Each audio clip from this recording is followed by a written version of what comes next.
ለሚያልፍ ጊዜ ሰው አስከፋ። ለሚያልፍ ጊዜ ሰው እንዳትበድሉ፣ ለሚያልፍ ጊዜ ሰው እንዳታሳዝኑ። ጎረቤት፣ ሰራተኛ፣ ባልደረባ፣ አገልጋይ፣ ተገልጋይ አናሳዝን።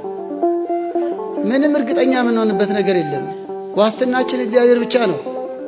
ጠዋት እኮ አይተነው እንደምን አደርክ ብለነው ማታ አስከሬኑ መጣ ያልነው እኮ አለ።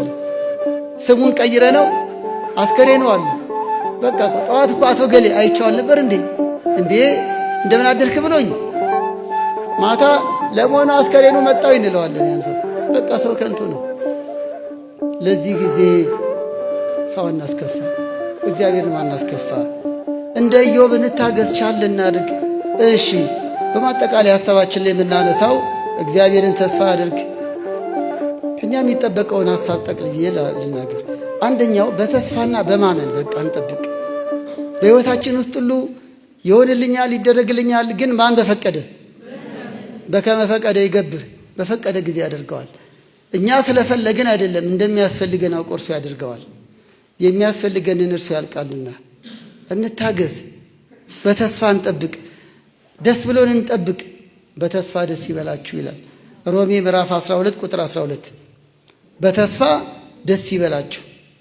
በእምነት የአንድ ጻድቅ ነገር ልንገራችሁ። ጻድቁ እስትንፋሰ ክርስቶስ ብዙ ጊዜ ያነሳቸዋለሁ። በአዲስ አበባ የተለያዩ አድባራት ታቦታቸው አለ። እኔም አገለግልበት ጻድቁ እስትንፋሰ ክርስቶስ ታቦታቸው አለ። ቀበና መድኃኔዓለም በሰበቡ ማስታወቂያ ነው። ወር አባታችን አይከለክሉኝም። ስለ ቅዱሳን ነው። እሺ። እና እኚህ ጻድቅ በጣም የሚደንቁ ናቸው። የአንድ እናት ነገር ገርሞኝ ነው። አንዳንድ የሚጠቀሱ ምዕመናን አሉ ወገኖች። አብርሃም ይስሐቅ እንደምንልሉ በጣም የምትጠቀሱ ሰዎች አላችሁ። ታሪካችሁ ጥቅስ የሚሆን ማለት ነው። እግዚአብሔር ያጽናችሁ። እስትንፋሰ ክርስቶስ እንደና አባ ኪሮስ መካናት ልጅ እንዲያገኙ ቃል ኪዳን አላቸው። ወር በገባ በ9 ነው የሚዘከሩት። ሚያዝያና ሐምሌ ክብረ በዓላቸው ነው። ዳውንት ደብረ አስጋጅ የሚባል ነው ገዳማቸው። ከዛ ደግሞ ደብረ ሊባኖስም ታቦታቸው አለ እህታች ማርያም።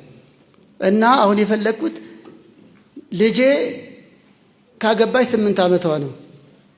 ልጅ የላትም። እናት ናቸው እንግዲህ የመጡት እና እንግዲህ ብቻ መጨረሻ ነው የነገሩን እሳቸው።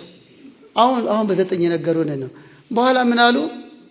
ነይ እንሂድ እስትንፋሰ ክርስቶስ ገድላቸውን እንዘል እዘይ ከነ ባለቤትሽ አልኳት። ወደ ጦር ያሎች ነው ቤታቸው። አይ እማዬ አይመቸኝም አለች። ኧረ ተይ ግድ የለሽም በኋላ ተበሳጨው አሉ። ቆይ አንድ ቀን ልጅ አቅፈሽ ትመጫታለሽ አሉና እሳቸው መጡ። እሳቸው አዘሉ። ልጅ ፈላጊ ማን ነው? ልጃቸው። ገድላ ማን ናቸው?